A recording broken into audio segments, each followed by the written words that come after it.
Welcome to the Jill on Money Show. It's Tuesday, October 25th, and we are here answering your financial questions. We're trying to help you make, let's say, the next best decision.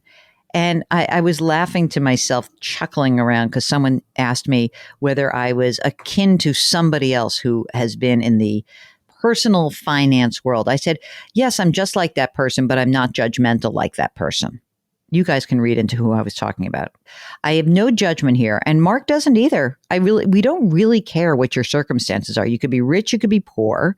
You could have made the biggest goof in the world or not.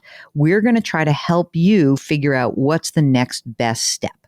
That's it. There really isn't a big reason to go back and litigate the past. We'd like to learn from it, but we don't really care why you screwed up. Except if it's a good story, and then I'm very interested. And if you have a good story and you want to share it with us and you do need some help, just go to our website, jillonmoney.com. Click the Contact Us button.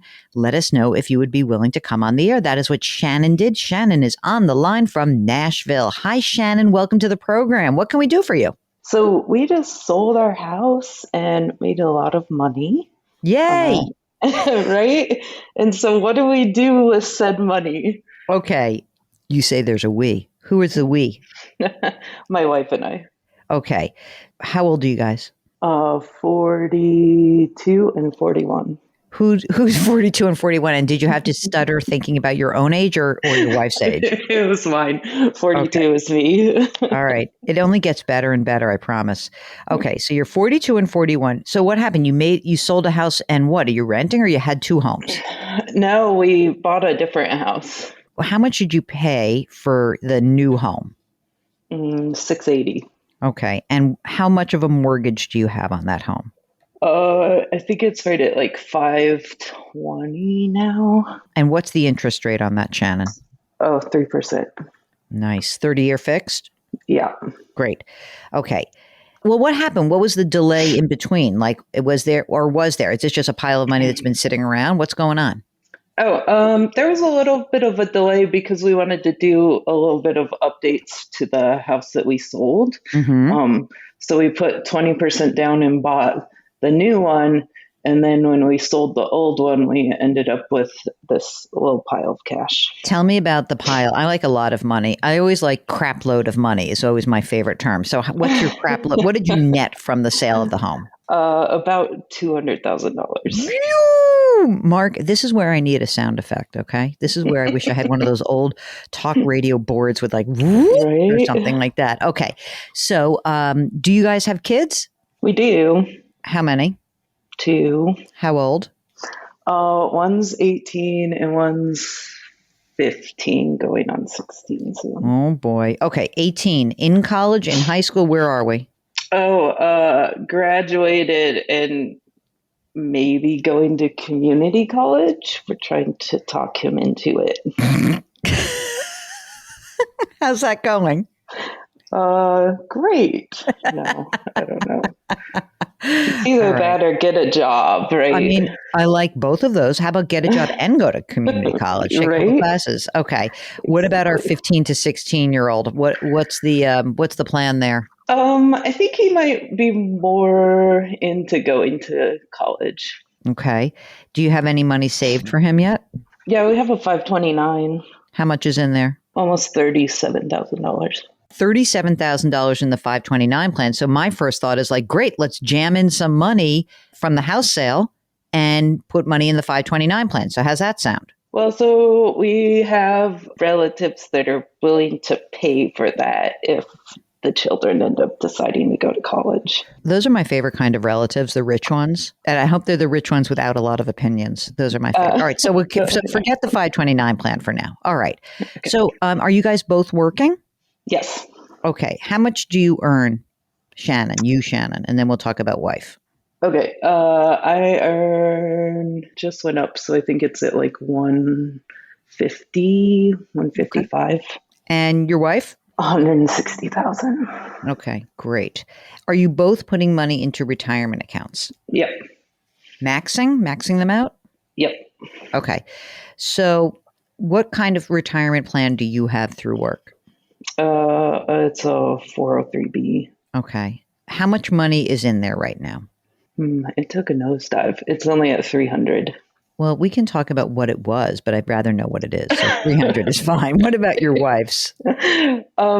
Hers is a little bit more variable. She has an old one that has about 35 in it, and then she has her current employer is at like 36-ish.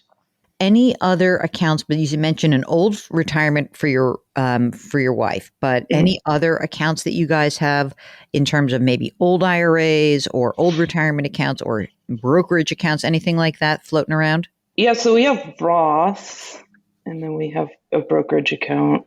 So how much is in each of your Roth accounts? Mine is at 150 and my wife's is at 110. Okay. How much is in the brokerage account now? It's only like 41. So 41 in the brokerage. And what about like cash in the bank? We have $280,000. That includes your 200,000 from your sale of your home? Yeah. Okay, so it's really 80,000, right? Yeah. Okay. Yeah. And is that amount of money what you feel comfortable with for the the emergency reserve 80? Is that or is that more than you need? 80 to 100 is nice.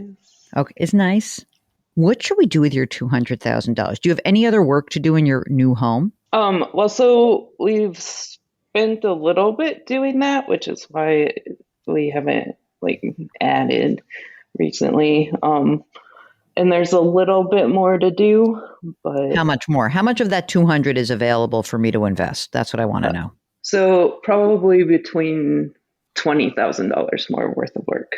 It's really just 20 grand. Is there anything else you need? Do you need a car? Do you need anything like we're going to send this 18-year-old out into the world? Okay, you got a job. Here's a car. Like, is there anything like that? I don't think so. I would say, since you have said to us that 80 to 100 is kind of your comfort zone, and you also mentioned your wife might be changing jobs, let's presume that out of that 200, 20 is for home repairs, and then 20 will top off your emergency reserve. All right. So you really have 160. I think that money goes straight into your brokerage account. How is the money that was once much larger? How is that invested right now in the brokerage account? I used Elvest, which it's okay. I It's was a girl like, thing. it's an experiment. And how's the experiment worked? I mean, it was going okay. Well, I mean, first of all, let me just be clear. Elvest is a robo-advisor. So you hear me talk about Betterment. Everyone listening, you hear me talk about Betterment. Hear me talk about Vanguard Personal Service Advisor. You hear us talk about Schwab Intelligent Portfolio. So this is a robo-investment. It's an investment platform. But they gear this all towards women. Okay. And it's fine. So here's my question. How much does this cost, this platform? I don't even know anymore. I think it was like 0.25 or something. So it's cheap. It's pretty low. Yeah. It is totally cheap. Do you work with a financial advisor or not? We do with our IRAs. But I was debating about kicking them to the curb because they're more like 1%. The thing that you have to ask yourself is, do I want some help or do I want to do it myself? And if you want some help, you can certainly do it for basically the same price, the same quarter or a third of a percent, and you could stay where you are. If I wouldn't pay 1% because you don't have a very complicated life right now. If you want to do it yourself, you can basically say, all right, well, instead of having this with a robo-advisor, I would move it to a place like T. Rowe Price, TD Ameritrade, Vanguard, Schwab, Fidelity, E-Trade, and I'll do it myself. And I'll just pick some exchange traded funds or index funds, and that's it. And then you'll save the 25 basis points and the 1%, and it will basically go to you. So do you think you could do this yourself? Can you can you do 5 index funds and call it a day? Yeah. All right, then let's do that. Anyone who's doing this, I think that our general thesis on whether or not to use Betterment or Elvest or Vanguard Personal Service Advisor or Schwab Intelligent Portfolio or any other robo-advisor that has an advice component is, are you willing and do you want to do this yourself? Obviously, when you do it yourself, you save whatever money they're charging you. But if you're really uncertain, especially about the investing part, having a robo is nice. But if you could just say, okay, well, you know what? I invest my own 401k and everybody's doing the same thing. I'm picking the same US index fund and an international index fund and a bond index fund and, a little commodities and have some cash and that's it. Then you can do it yourself. And then you can just pick a place where you'd like to have the accounts. That's really the most important thing. Where is your 403B held? What organization? Oh, Fidelity. So I might just go to Fidelity. I'm always in like, what's the easiest thing? Can I have one view? That's all I care. Which is, by the way, how Fidelity keeps all their money in-house because they have so many retirement plans that people like me are like, oh, my retirement plan's there. I'm just going to put everything else there. Who cares? It's all index funds anyway. I would just do that if I were you, and I'd pick my index funds and you can kind of do everything in one place and you'll save that money. So the initial question was, I made a lot of money on the sale of a house. What should I do with it? Now that we've whittled the money down, you said it was 200. We're going to say it's more like 150. Then I think we add the 150 to the 40 you have in brokerage and you're going to invest that. And that led us to this idea of, should I just do it myself? And I think the answer from your point of view is yes. And have you guys done your estate planning? Yeah. Oh, very good. What else is on your mind? What else we got? So do you think like just put it all in or dollar? Oh my God. Yeah. We're going to time the market. We're going to Mark, when's the market going to bottom out? When is that? Let me just see. Hold on. So here's what I want you to know. Number one, you can put a little bit of money to work every month. You could say, you know what? I don't want to put a 150 in at this all at once. I want to just go 20 grand a month or 40 grand, whatever. And that's called dollar cost averaging. And it might make you feel better. I think that like at least within the next 6 months, you'd want to get that money invested. So, if you want to do it that way, if you want to say 5 months and I'm going to do 30 grand a month, whatever it is, pick something, but also be very clear. You've got to stick to it. So if the market plummets, don't second guess yourself. You guys have life insurance also? Yeah, through our employers. So is it like 1 times, 2 times? Like what is the amount of insurance you guys have? Mine's like 8 times my salary. And I think hers is just her salary. Well, she's leaving this job anyway. So don't forget when she is at her next position, just keep an eye out on that insurance because, it does help to have her. You have a big mortgage. You want to save money for the future. This is all good. So I think that what I would suggest is just to make sure she has, a few $100,000 at least in coverage. Okay. Okay. And I don't think she would be eligible for like external to her work because she has a disability. Oh, that sucks. All right. So then even more important. Okay.